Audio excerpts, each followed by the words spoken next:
শিক্ষা নিয়ে কত কাণ্ডই না দেখতে হচ্ছে আমাদেরকে এই রাজ্যে। রাস্তায় বসে আছেন চাকরি প্রার্থীরা, আর সেখানে এক শিক্ষকের কাণ্ড কি করছেন তিনি দেখবেন। অসুস্থতার অজুহাত দেখিয়ে স্কুলে আসেন না প্রধান শিক্ষক, ক্লাস নেন তার মেয়ে। শিক্ষক মশাই এতই অসুস্থ যে মত্ত হয়ে পাড়ার জলসায় খালি গায়ে নাচতে পারেন। দেখাচ্ছি সেই ছবি। আগে ছবি দেখুন, তারপর না হয় বাকি কথা বলছি। প্রধান শিক্ষকের নাচ দেখুন, দেখুন ভালো করে দেখুন, ভাইরাল হয়েছে এই নাচ। প্রধান শিক্ষক তিনি আসেন না স্কুলে, তিনি যান না, কিন্তু জলসার মঞ্চে তাকে দেখা যায়। প্রধান শিক্ষকের নাচের ভিডিও ইতিমধ্যে ভাইরাল। হাওড়ার শ্যামপুর 1 নম্বর ব্লকের বিনোদ চক তপশিলি প্রাথমিক বিদ্যালয়ের প্রধান শিক্ষক চন্দন দে। মঙ্গলবার স্কুল থেকে বই দেওয়ার কথা ছিল পড়ুয়াদের, কিন্তু তন্নিষ্ঠা তারপর তাকে স্কুলে দেখা যায়নি প্রধান শিক্ষককে। স্কুল সামলাতে দেখা গিয়েছে তার মেয়েকে। ক্লাসও নিচ্ছেন হেডমাস্টারের মেয়ে। কেন? মেয়ের সাফাই বাবা অসুস্থ, তাই তিনি ক্লাস নিচ্ছেন। কেমন অসুস্থ সেটা তো আমরা দেখতেই পাচ্ছি রুমেলা, তাই না? একেবারেই তাই। বাবা জলসায় আর মেয়ে ক্লাসে। বাবার হয়ে প্রক্সি দিচ্ছেন মেয়ে। শিক্ষক না, প্রধান শিক্ষক তিনি। প্রধান শিক্ষক তিনি জলসায় মঞ্চে চটুল নাচ নাচছেন। সেই ছবি আপনারা দেখছেন। এই ছবি, এই ভিডিও ভাইরাল না হয়ে যায় কোথায়? দেখুন, তিনি ক্লাসে যান না এই নিয়ে আমাদের কিছু বলার নেই, কিন্তু তিনি ক্লাসে যান না যেই অজুহাতে, কারণ তিনি অসুস্থ। বাহ, এটাই কি অসুস্থতার নমুনা? তাকে কি ডাক্তারবাবু প্রেসক্রাইব করেছেন তার অসুস্থতা কাটাতে এভাবে জলসায় মঞ্চে চটুল নাচ কোমর দুলিয়ে নাচলেই তিনি সুস্থ হয়ে যাবেন? ছবিটা দেখুন আর আপনারাই বিচার করুন। তার মাঝে কিছু বক্তব্য আমরা শুনব।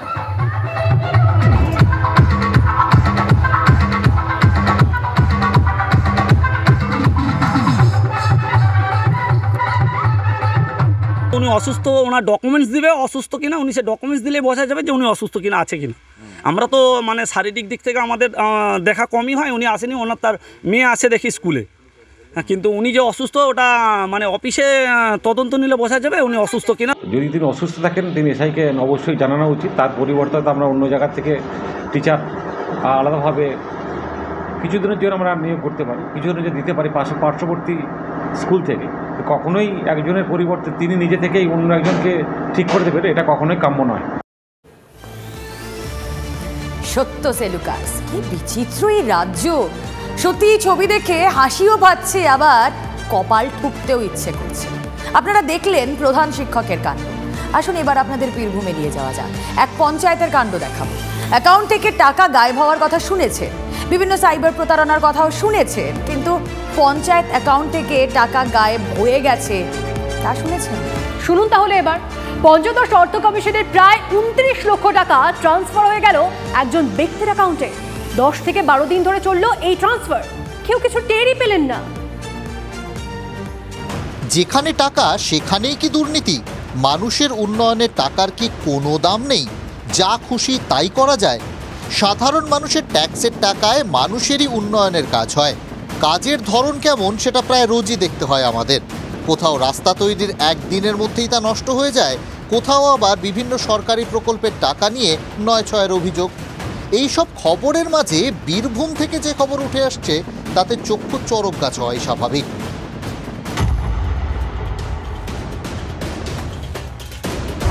হ্যাঁ, পঞ্চায়েতের ব্যাংক অ্যাকাউন্ট থেকে প্রায় 29 লক্ষ টাকা গায়েব। বীরভূমের লাভপুরের ইন্দাস গ্রাম পঞ্চায়েত। ইন্দাস গ্রাম পঞ্চায়েতের অ্যাকাউন্ট লাভপুরের একটি রাষ্ট্রায়ত্ত ব্যাংকের শাখায়। সেখান থেকেই পঞ্চদশ অর্থ কমিশনের টাকা গায়েব। 10 থেকে 12 দিনের মধ্যে 28,60,130 টাকা ট্রান্সফার হয়ে গেল। স্থানীয় এক যুবকের অ্যাকাউন্টে এই টাকা ট্রান্সফার হয়েছে। এই ঘটনা গত কয়েকদিনের নয়, গত বছর মে মাসে প্রথম সামনে আসে এই ঘটনা। তারপর থেকে চলছে আইন আদালতের পালা। সে না হয় চলছে, কিন্তু একটা পঞ্চায়েতের অ্যাকাউন্ট থেকে প্রায় 29 লক্ষ টাকা গায়েব হয়ে গেল, যার জেরে সাধারণ মানুষের প্রয়োজনীয় পরিষেবা আটকে আছে। অবাক কাণ্ড। সাবজুডিস ম্যাটার এই মুহূর্তে আছে এবং আমরা আমাদের হায়ার অথরিটি ডিস্ট্রিক্ট অ্যাডমিনিস্ট্রেশনকেও বিষয়টা আমরা লিখিত আকারে সমস্তটাই জানা আছে এইটা যাতে তাড়াতাড়ি ওই ব্যাংকের তরফ থেকে আমরা রিকভারি করতে পারি সেই চেষ্টা আমাদের আছে এবং পুলিশ প্রশাসন চেষ্টা করছে। ব্যাংক কর্তৃপক্ষকে যখন জানানো হয় তখন উনি তার কোনো সদুত্তর দিতে পারে নাই। পরবর্তীতে আমরা লাভপুর থানা, বিডিও লাভপুর মহাশয় আরও ঊর্ধ্বতন কর্তৃপক্ষকে এই ব্যাপারটা জানানো হয়। তারপরে দেখা যায় যে এই আমাদের পঞ্চায়েতে বিভিন্ন ডেভেলপমেন্টের যে কাজকর্মগুলো এই টাকার ঘাটতির ফলে উন্নয়নমূলক কাজগুলো ব্যাহত হচ্ছে। বিষয়টি নিয়ে তুঙ্গে রাজনৈতিক চর্চা। বিরোধীদের অভিযোগ সাধারণ মানুষের টাকা, তাই কারো হুঁশ নেই। কারো আবার অভিযোগ ব্যাংক ও পঞ্চায়েত দুই জড়িত। পাবলিক মানে গরিব মানুষ, খেটে খাওয়া মানুষের পয়সা কত থাকে? এইভাবে ব্যাংকের কর্মচারী সহযোগিতা ছাড়া এতগুলো টাকা কখনোই অন্যায়ভাবে একজনের অ্যাকাউন্টে ট্রান্সফার হতে পারে না। আমরা চিন্তিত ওই জন্য। টোটালকে এটা সিবিআই তদন্তে যাওয়া উচিত। এটা পরিষ্কারভাবে তৃণমূল কংগ্রেসের নেতাদের নেতৃত্বে চলছে এবং এখানকার পুলিশ প্রশাসন এই শাসক দলের দলদাস হিসাবে কাজ করছেন। এত উন্নয়ন চারিদিকে, বক্তব্য নেই, এটা কখনো সম্ভব নয়। পুলিশ গ্রেপ্তার করেছে, প্রশাসন কমপ্লেন করেছে, কেস করেছে, আদালতে সেটা সাবজুডিস ম্যাটার। ওরা ওদের মতো বলছে, ওদের কাজই তো অপপ্রচার করে। যে ব্যক্তির বিরুদ্ধে অভিযোগ এবং সংশ্লিষ্ট ব্যাংকের ব্যাংক ম্যানেজার, তাদের সঙ্গেও যোগাযোগ করার চেষ্টা করি আমরা, কিন্তু তারা ফোনই ধরলেন না। ডায়াল করা নম্বর বর্তমানে উপস্থিত নেই। The number you have dialed is currently busy.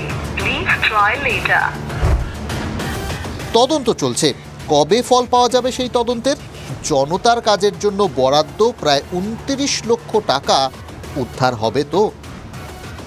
Birbhum থেকে হিমাদ্রি মণ্ডলের রিপোর্ট, TV9 বাংলা। দেখুন কত কাণ্ড যে চলছে, সত্যি হিসেব রাখা মুশকিল। এদিকে রয়েছে অঙ্গনওয়াড়ি কেন্দ্র, সেখানে বিতর্ক অন্তহীন। প্রশ্ন করতেই হচ্ছে, অঙ্গনওয়াড়ির নামই কি অস্বস্তি? আরেক নামই কি অস্বস্তি? খুদের দল বই হাতে পড়াশোনা করবে কি করে? আগে তো পাহাড় প্রমাণ সমস্যা সামাল দেওয়া দরকার। সেটা আদৌ হচ্ছে কি?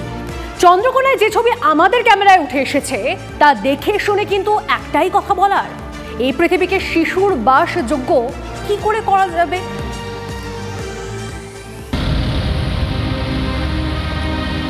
মাটির দালান, সেখানে বসেই পড়ে চলেছে কচি কাচার দল।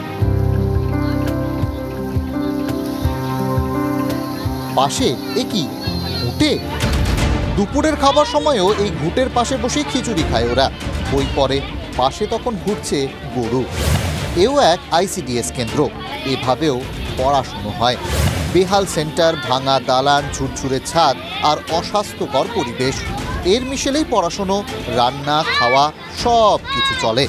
চন্দ্রকোনা 1 নম্বর ব্লকের 162 নম্বর বেউরগ্রাম মাঝিপাড়া ICDS সেন্টার, সেটারই এই অবস্থা।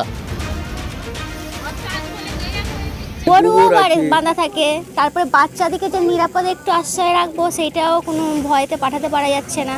তারপরে বাচ্চাদেরকে এনে বোস করিয়ে রেখে নিজেদিকে থাকতে হচ্ছে। সে বাচ্চাদেরকে পাঠাবো, কোন ভরসায় পাঠাবো? এই তো এখানে এর অবস্থা। ছাত্রীকে যদি কিছু পড়ে যায়, ছেলেদের গায়ে ফায়ে তো লেগে গেলে অসুবিধা হবে। ICDS সেন্টারে খাবারে কখনো আরশোলা, টিকটিকি কিংবা ইঁদুর থেকে সাপ, কত কি না পাওয়ার অভিযোগ উঠেছে। বাচ্চাদের পুষ্টির জন্য ব্যবস্থা কত রকম, বারবার বিতর্ক, তবু ছবিটা বদলায় না। এই পরিবেশে যেখানে রান্না হয় সেখানে আর কি বা হতে পারে?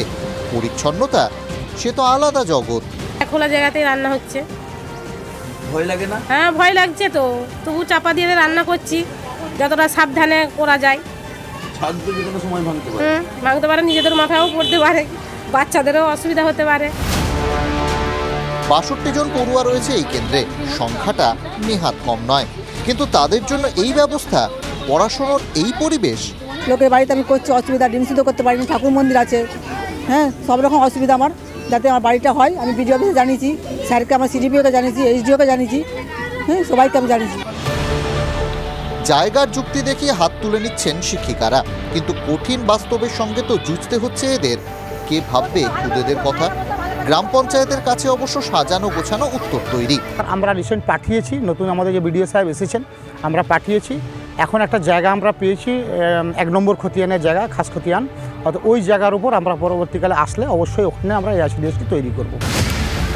হচ্ছে হবে করেই তো দিন চলে যাচ্ছে, আর কচি কাচাতের প্রাপ্তি বলতে ভাঙা দালান আর আটচালার অস্বাস্থ্যকর পরিবেশ। তার মধ্যেই বসেছে স্কুল, চলছে পড়া, পাশে রান্নাও। এই না হলে আইসিডিএস সেন্টার কবে দিন বদলাবে আর কতকাল পর? প্রশ্ন এখন সেটাই, অপেক্ষায় ওরাও। চন্দ্রকোনা থেকে অসীম বেরার রিপোর্ট, TV9 বাংলা।